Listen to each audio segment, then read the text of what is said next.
Kiša je udarala po prozorima vile kao metci po blindiranom staklu. Viktor Kovač, najmoćniji čovjek Zagreba, ležao je bez svijesti na kauču od crne kože, dok je krv polako curila iz rane na njegovom trbuhu. Njegova koža bila je blijeda kao snijeg, a dah jedva čujan. Pozovite još liječnika, vikao je Marko, Viktorov desna ruka, trzajući mobitel drhtavim rukama. Ne mogu ga izgubiti, ne sada. Salon je bio pun muškaraca u tamnim odjelima, njihova lica napeta od straha. Svi su znali, ako Viktor umre, njihov svijet će se srušiti kao kula od karata.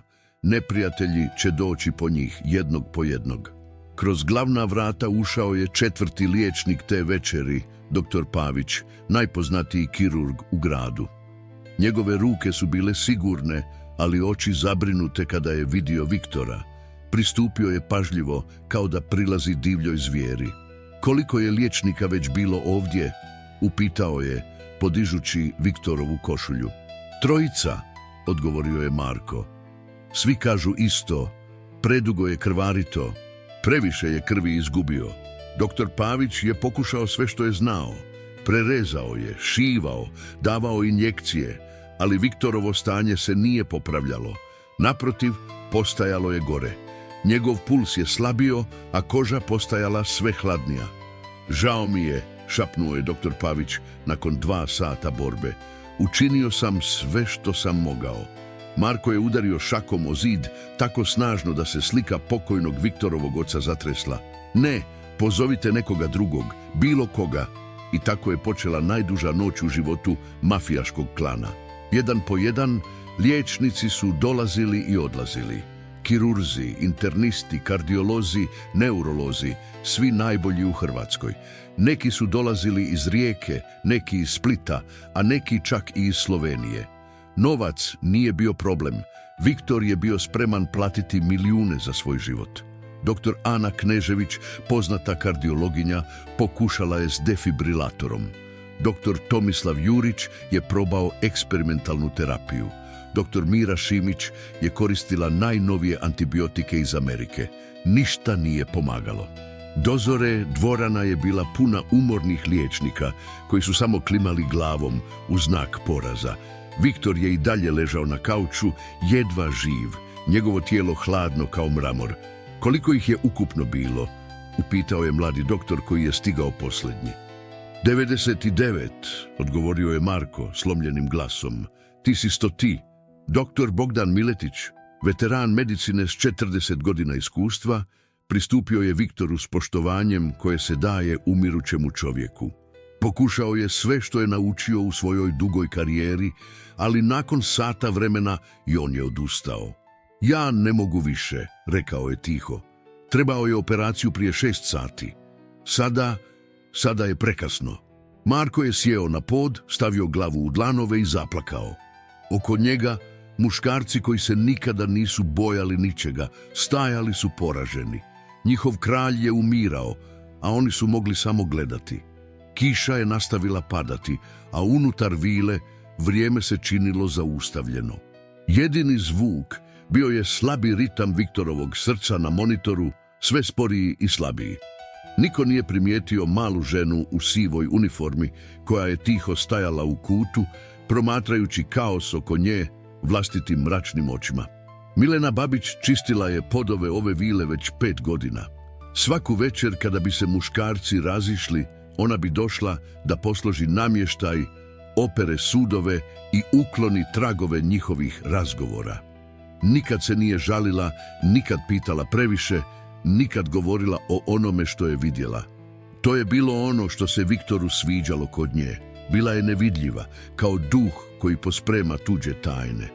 Te noći Milena je trebala doći da počisti nakon sastanka, ali umjesto tišine našla je kaos. Čim je ušla kroz zadnja vrata, osjetila je miris krvi pomiješan s mirisom dezinficijenasa i znoja. Čula je glasove koji su vikali, telefone koji su zvonili i korake koji su trčali po mramornim podovima. Pristala je da sačeka u kuhinji, ali kada je vidjela kako liječnici dolaze i odlaze jedan za drugim, Shvatila je da se nešto strašno dogodilo. Čak i kroz zatvorena vrata mogla je čuti Markov očajnički plać. Gospodin Viktor je ranjen, objasnila joj je mlada služavka Ana, koja je radila u kući samo mjesec dana. Kažu da umire, već je 100 liječnika pokušalo da ga spase. Milena je samo klimnula glavom. U svojih 50 godina života naučila je da je ponekad najbolje ništa ne reći. Ali dok je slušala zvukove bola i očaja koji su dopirali iz salona, nešto u njoj se probudilo. Sjetila se svoje bake Ruže, koja je živjela u malome selu pored Varaždina. Baka je znala da liječi ljudi na načine koje doktori nisu učili u školi. Travama, molitvama, dodirom, načinima starima koliko i samo selo. Ti imaš dar, djetešce, govorila joj je baka kada je Milena bila djevojčica. Tvoje ruke mogu ono što druge ne mogu, ali pazi se, takav dar dolazi s velikom odgovornošću. Milena nikad nije vjerovala u bakine priče. Odselila se u Zagreb, udala se za dobrog čovjeka, imala dijete, radila pošteno. Kada je baka umrla, Milena je zakopala sve njezine čarobne stvari i zaboravila na njih. Ali sada, slušajući kako čovjek umire u sobi pokraj, sjećanja su se vratila kao oluja. Sjetila se kako je jednom kao dijete izliječila ranjenu pticu samo dodirom. Kako je majčina glavobolja nestajala kada joj je Milena stavila ruku na čelo. Kako su rane zarastale brže kad bi ih ona očistila. To je samo slučajnost, uvijek je govorila sebi. Nema tu ništa čudesno. Ali što ako nije bilo slučajnost? Ana je ponovno ušla u kuhinju, ovaj put s crvenim očima. Kažu da je to, da više nema nade. Marko plače kao dijete. Milena je osjetila kako joj se srce steže. Viktor joj nikad nije bio posebno dobar, ali nije bio ni zao. Plaćao joj je fer, nikad je nije maltretirao, čak joj je povisio plaću kad joj je sin krenuo u gimnaziju. I sada u ovom trenutku očaja osjećala je potrebu da nekako pomogne. Hoću vidjeti, rekla je tiho. Ana je gledala u nju kao da je poludjela. Milena, ne možeš ući tamo. To je Marko zabranio. Samo liječnici mogu... Ali Milena je već ustala. Skinula je pregaču, složila je pažljivo i stavila na stolicu. Zatim je duboko udahnula, kao što je baka uvijek radila prije liječenja, i pošla prema salonu. Nije znala što će reći ni što će učiniti. Znala je samo da mora pokušati. Kada je Milena otvorila vrata salona, svi su se okrenuli prema njoj. Atmosfera je bila gusta od umora i poraza. Na podu su bile razbacane krvave gazice, isprazne bočice s lijekovima i napušteni kirurški instrumenti. Što radiš ovdje? Rekao je Marko oštro, brišući suze s lica. Rekao sam da ne smije nitko ući. Milena je stajala u vratima, još uvijek nema. Viktor je ležao na kauču, tako blijek da je izgledao više kao vojska nego kao živ čovjek. Monitor je pokazivao neravnomjerni, slabi puls, a njegovo disanje bilo je površno i mucno. Ja možda mogu pomoći, rekla je napokon svojim tihim glasom koji se jedva čuo preko šuma monitora. Nekoliko liječnika se nasmijalo, ali bez veselja. Doktor Miletić je samo odmahnuo rukom. Ženo, mi smo pokušali sve. Ovaj čovjek treba čudo da bi preživio. Možda, odgovorila je Milena, korak po korak prilazajući Viktoru. Ali što ako čudesa postoje? Marko je htio reći nešto, ali doktor Knežević ga je zaustavila. Pusti je, što može biti gore? Već smo ga izgubili. Milena je klekla pokraj kauča. Viktor je bio tako hladan da se činilo kao da dodiruje led. Njegovi kapci su drhtali, a susana je curila pjena pomiješana s krvlju. Rana na trbuhu je i dalje krvarila unatoč svim pokušajima liječnika da je zaustave. Milena je zatvorila oči i sjetila se bakinih riječi. Ne misli na ono što radiš, draga. Osjeti, pusti da ti ruke pronađu put. Stavila je desnu ruku na Viktorovo čelo, a lijevu na njegovo srce. Osjetila je kako joj toplina polazi od srca prema prstima, kao da je neka nevidljiva energija počela teći kroz njeno tijelo. U početku se ništa nije dogodilo, Liječnici su stajali oko nje, skeptični, ali znatiželjni. Marko je držao dah. Zatim je Milena osjetila nešto čudno, kao da se njena energija spaja s Viktorovom, kao da njihova srca počinju kucati u isto vrijeme. Toplina iz njenih ruku je postajala jača, skoro vruća. Što to radi? Šapnuo je jedan od liječnika. Viktor je počeo disati dublje. Boja se polako vraćala na njegovo lice, a drhtanje je prestalo. Monitor je pokazao da mu se puls pojačao i postao pravilniji. To nije moguće, rekao je dr. Pavić, gledajući u monitore nevjernom. Ali Milena je nastavila. Osjetila je kako rana na Viktorovu trbuhu počinje zrastati iznutra prema van, kao da se vrijeme vratilo unazad. Krvarenje je prestalo, njegova koža je postala topla i ružičasta. 15 minuta kasnije Viktor je otvorio oči. Što se dogodilo? Upitao je slabim, ali čistim glasom. Salon je bio u potpunoj tišini. Stotinjak liječnika, najboljih u zemlji, stajalo je kao ukamenjeno, ne mogavši vjerovati onomu što su vidjeli. Milena se povukla, još uvijek ne vjerujući sama sebi. Ruke su joj tresle, a čelo bilo mokro od znoja. Osjetila je ogromnu iscrpljenost, kao da je pretrčala maraton. Viktor se polako digao u sjedeći položaj. Rana na trbuhu je bila zatvorena, ostavivši samo tanak crveni trag, gdje je prije bila duboka rupa. Ti, rekao je gledajući Milenu, ti si me spasila. 3 dana je prošlo od čuda u Viktorovoj vili. Milena je dobila tjedan dana slobodno, da se oporavi, rekao je Viktor, ali oboje su znali da je stvarni razlog složeniji od toga. Milena je sjedila u svojoj maloj kuhinji u Dubravi, gledajući u šalicu kave koja se hladila u njenim rukama. Sin Luka bio je u školi, a muž Stipe na poslu. Konačno je imala vremena razmisliti o onome što se dogodilo. Televizije su bile pune priče o čudesnome ozdravljenju Viktora Kovača. Novinari su intervjuirali liječnike koji su svjedočili događaju, ali svi su govorili različite verzije priče. Neki su rekli da je Viktor nikad zapravo nije bio toliko loše, drugi da je to bio rezultat eksperimentalne terapije. Niko nije spomenuo sobaricu. Viktor je nazvao te jutro. Moram s tobom razgovarati, rekao je. Privatno. Sada je sjedila u malom kafiću u centru grada, čekajući ga. Osjetila je kada je ušao prije nego što ga je vidjela. Ista toplina iz ruku koja ju je vodila te večeri sada ju je upozoravala na njegovu prisutnost. Milena, rekao je tiho, sjedeći nasuprot nje. Izgledao je potpuno oporavljena, ali u njegovim očima bilo je nešto novo. Mješavina zahvalnosti, strahopoštovanja i nešto što je lično na strah.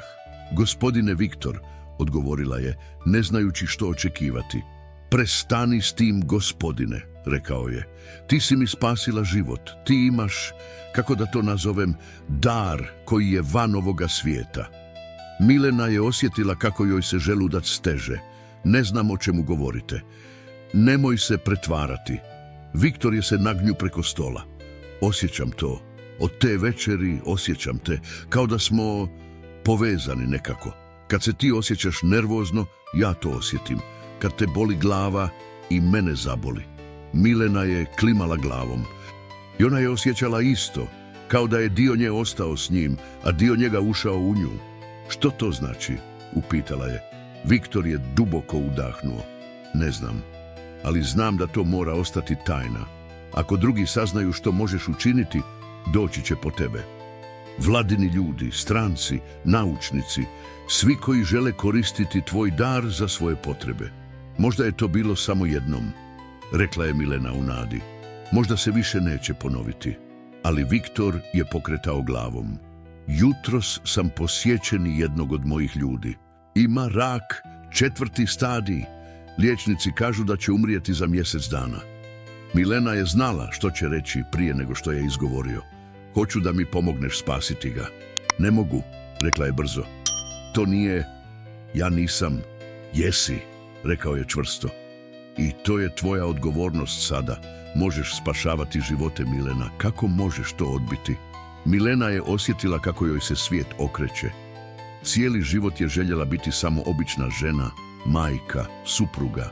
Sada ju je čovjek koji je mogao narediti njenu smrt pitao da koristi moć o kojoj nije ni znala da je ima. Što ako ne mogu? Što ako sam to napravila samo jednom iz sreće? Onda ćemo saznati, odgovorio je Viktor. Ali ako možeš, Milena, možeš promijeniti svijet. Dok je hodala kućom te večeri, Milena je znala da joj se život već promijenio. Pitanje je bilo samo u što će se pretvoriti. U podrumu Viktorove vile bilo je hladno i vlažno. Mateo Burić ležao je na improviziranom krevetu, blještavim kauč na koji se mogla dodati pokojni gospodar. Rak je pojeo gotovo cijelo njegovo tijelo. Bio je samo koža i kosti, žute boje, s očima koji su molili za krajem patnje. Molim te, Milena, šapnuo je kada ju je vidio. Čuo sam da možeš pomoći. Milena je stajala na vrhu stepenica, osjećajući kako joj ruke počinju drhtati. Viktor je stajao iza nje, čekajući.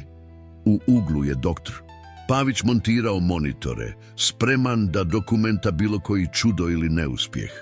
Možda je bolje da ga ostavim da umre s dostojanstvom, rekla je tiho.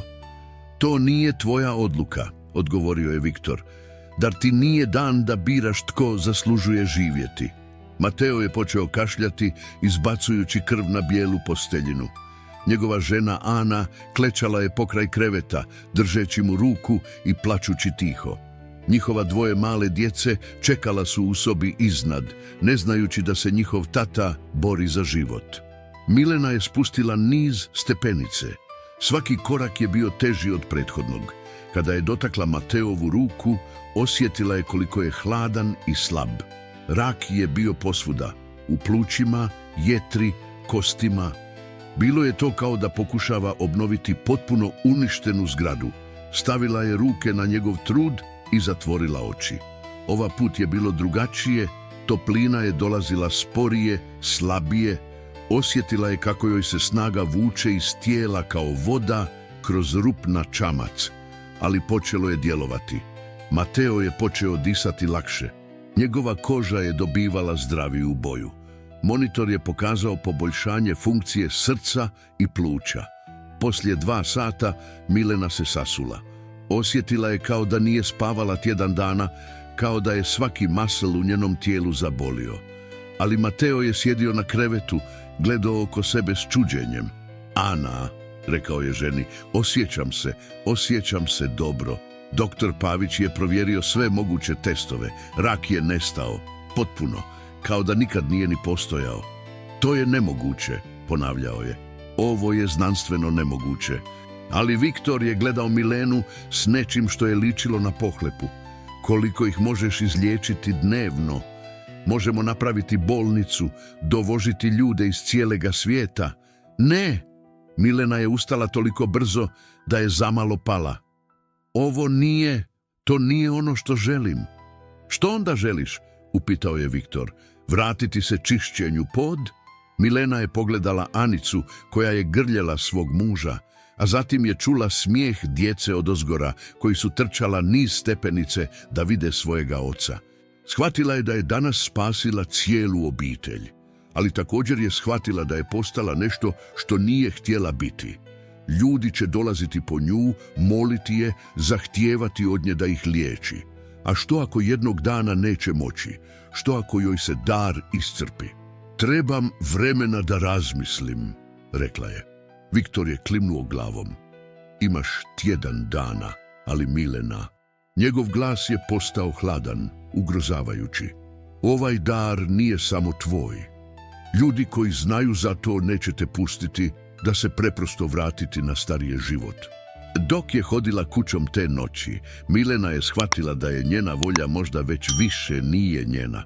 Svetu je dao čudo, ali možda je ukrao njenu slobodu. Kuća u Dubravi bila je opkoljenja. Milena je pogledala kroz prozor i izbrojila najmanje 20 ljudi koji su čekali ispred njena dvorišta. Neki su držali transparente s fotografijama bolesne djece, drugi su klečali na kolčenima i molili. Novinski kamermani snimali su svaki njezin pokret kroz prozore. Mama, zašto ti ljudi neće otići? Upitao je Luka, njen 15-godišnji sin, gledajući kroz zastor. Ne znam, sinko, odgovorila je, ali je znala. Priča o njezinim čudnovitim izlaženjima proširila se poput požara. Vjerojatno je netko od Viktorovih ljudi progovorio, ili možda jedan od liječnika. Sada je bila javna tajna. Telefon je zvonio svakih nekoliko minuta.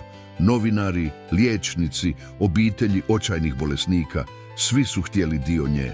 Stipe, njezin muž, sjedeo je za kuhinskim stolom s glavom u rukama. Milena, što se dogodilo? Ljudi govore da možeš izliječiti bilo koga. Je li to istina? Milena mu je konačno ispričala sve o tome kako je spasila Viktora, zatim Matea, o toploti u rukama i osjećaju da može vidjeti bolest iznutra. Stipe je slušao u tišini. Njegov obraz postaje sve bledniji. Ti nisi vještica, rekao je napokon. Ti si moja žena. Ti čistiš podove i kuhaš ručak i pomagaš Luki s matematikom. I to jesam, rekla je, ali možda sam i nešto drugo. Izvan su ljudi počeli skandirati njeno ime. Neka žena je vikala da joj dijete umire od leukemije. Muškarac je držao fotografiju svojeg oca koji ima Alzheimerovu bolest. Milena je osjetila kako joj se srce lomi. Svaki glas bio je čovjek u boli, obitelj na rubu očaja. Kako može ignorirati to, ali bila je i prestrašena. Svaki put kada bi izliječila nekoga, osjećala bi se isplitenja, starija. Što ako je ova moć ograničena? Što ako ima samo određen broj izlaziranja prije nego što se njena snaga iscrpi zauvijek? Viktor je nazvao upravo u vrijeme ručka. Moraš izaći i reći nešto, rekao je. Situacija izmiče kontroli. Neću ih liječiti sve, odgovorila je. Ne mogu. Ne možeš ih ni ignorirati, rekao je. Gledaj vijesti. Na televiziji je bila reportaža o gomili koja se skupljala ispred njene kuće. Neki ljudi došli su iz cijele Europe. Žena iz Njemačke dovezla je dijete s tumorom na mozgu. Muškarac iz Italije imao je ALS i polako je umirao. Ako ne pokušaš pomoći, rekao je Viktor, postojat će nešrediji. A ako pokuša pobjeći, što? Upitala je Milena.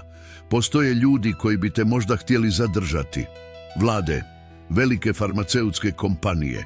Ako zažele da ti dar prouče, Milena je spustila slušalicu. Shvatila je da je upala u zamku vlastite dobrosti. Dar koji je trebao biti blagoslov postao je zatvor. Luka je prišao prozoru. Mama, rekao je tiho, ona mala djevojčica tamo izgleda jako bolesno. Milena je pogledala. Djevojčica od možda 8 godina sjedila je u invalidskim kolicima, toliko mršava da je izgledala kao duh. Njena mama gurnula je kolica što je bliže moguće kući i držala je plakat. Molim vas, spasi je moje dijete. U tome trenutku Milena je shvatila da više nema izbora. Nije mogla živjeti s obradu da je mogla spasiti dijete, a nije. Otvorila je vrata. Čim je Milena izašla iz kuće, gomila se bacila prema njoj poput valova. Ruke su se pružale prema njoj sa svih strana, glasovi su vikali imena bolesnih, oči su je molile za čudo. Molim vas, vikala je podižući ruke, mogu pomoći, ali morate se smiriti. Policija je konačno stigla i napravila kordone, ali ljudi su i dalje stiskali prema njoj. Milena je osjetila kako se energija vuče iz nje samo od njihove prisutnosti, kao da joj njihova bol dodiruje s vlastite snage. Prvo dijete bilo je djevojčica u kolicima. Zvala se Petra, imala je 8 godina i umirala od rijetkog tipo raka koji joj je jednom kostio. Kada je Milena stavila ruke na njene male ramene, osjetila je kako rak izjedava njeno malo tijelo kao kiselina. Liječenje je trajalo sat vremena. Milena je osjetila kako joj snaga odlazi, ali kada je Petra počela pokretati noge koje nisu radile mjesecima, svi u gomili su zaplakali od sreće. Sada ja, vikao je muškarac iza nje. I ja, vikala je žena s djetetom u naručju. Milena je pokušala reći da treba odmoriti, ali gledajući u ih oči puna nade, nije mogla.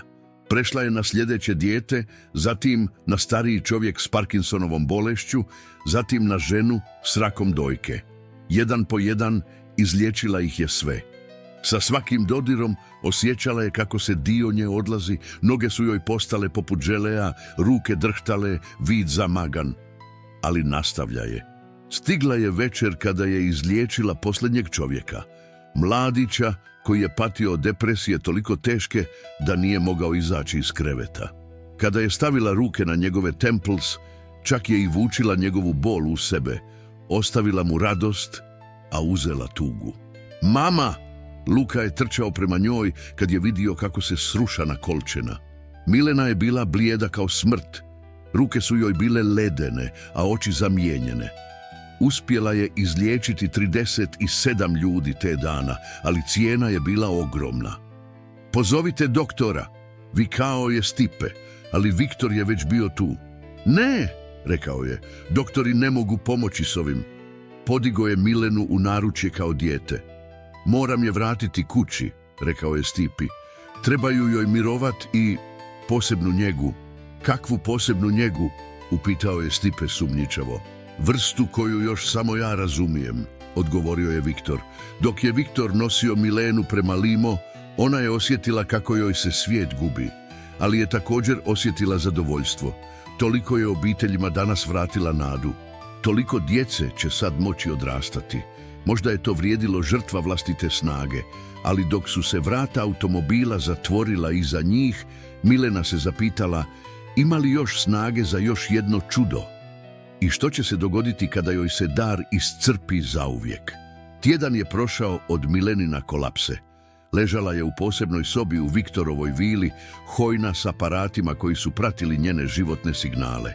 Doktor Pavić ju je pregledavao svaki dan, ali sve što je mogao reći bilo je da je njena energija na opasno niskoj razini. Kao da se njezino tijelo troši iznuta, objašnjavao je Viktoru. Svako liječenje uzme dio njene vlastite životne snage. Viktor je sjedio pokraj njenog kreveta, držeći njenu hladnu ruku. Osjećao je vezu između njih slabiju nego prije, kao da se konac koji ih je povezivao tanjio do točke prekida. Milena, šapnuo je, probudi se, trebam te. Ona je otvorila oči polako, s mukom. Viktor, ovdje sam. Kako se osjećaš? Kao da umirjem, rekla je iskreno. Svaki put kad izliječim nekoga, osjećam kako dio mene odlazi s njima. Viktor je klimnuo glavom. Razumijem, ali zaustavio se, ne znajući kako reći ono što mora reći. Što je? Upitala je Milena. Moj sin, rekao je napokon. Marko, ima prometne nesreće sinoć, u komi je, liječnici kažu da vjerojatno neće preživjeti. Milena je zatvorila oči. Znala je što će je zatražiti. Molim te, nastavio je Viktor. Znam da si slaba, znam da je opasno, ali on mi je sve što imam. Sin mi je. A ja? I upitala je Milena. Imam li i ja pravo odbiti? Imam li pravo reći ne? Imaš, rekao je Viktor tiho, ali oba znamo da to nećeš učiniti. Milena je duboko udahnula. Mislila je na svoju obitelj, na Luku i Stipu, koji su joj svaki dan slali poruke da se vrati kući. Mislila je na sve ljude koje je izliječila i osjećaj zadovoljstva koji joj je to donijelo. Zatim je mislila na Marka koji je ležao negdje u ovoj zgradi boreći se za život. Odvezi me do njega, rekla je. Marko je ležao u sobi na drugom katu, okružen aparatima koji su ga držali živa. Imao je 28 godina, otprilike istu kao Luka, i bio je jedini sin koji se Viktor imao. Kada je Milena stavila ruke na njegovo čelo, osjetila je koliko je štetnog uračunala njegov mozak. Bio je to najteži slučaj s kojima se suočila. Ovo će možda, počela je. Znam, prekinuo ju je Viktor, ali moraš pokušati. Milena je zatvorila oči i pustila da toplina iz njenih ruku poteče u Markovo tijelo.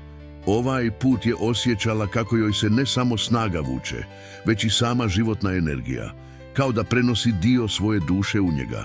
Sat vremena kasnije Marko je otvorio oči.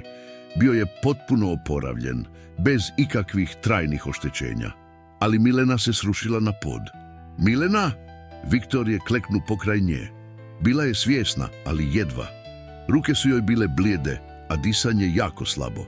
Mislim da je to, šapnula je. Mislim da je moj dar gotov. Viktor ju je podignuo i nježno stavio na kreslo. Što to znači? Znači da sam obična žena ponovno, rekla je s slabim osmijehom. Možda je to i bolje. Dok je Viktor gledao u ženu koju je spasila njegov život, a sada možda je žrtvovala vlastiti da spasi njegov sin, shvatio je nešto što ga je šokirao. Poštovao ju je više nego bilo koga drugoga u svojem životu. Idem kući svojoj obitelji, rekla je Milena, i neću se vratiti. Viktor je klimnuo glavom. Razumijem i hvala ti za sve. Mjesec dana kasnije, Milena je bila natrag u svojoj kuhinji u Dubravi, šaljući kave i gledajući sina kako radi domaće zadaće. Bila je ponovno samo sobarica, ali bila je živa, zdrava i slobodna.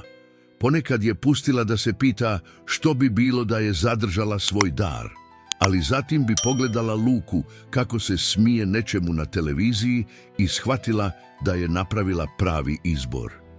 Neki darovi su previše skupi za zadržavanje.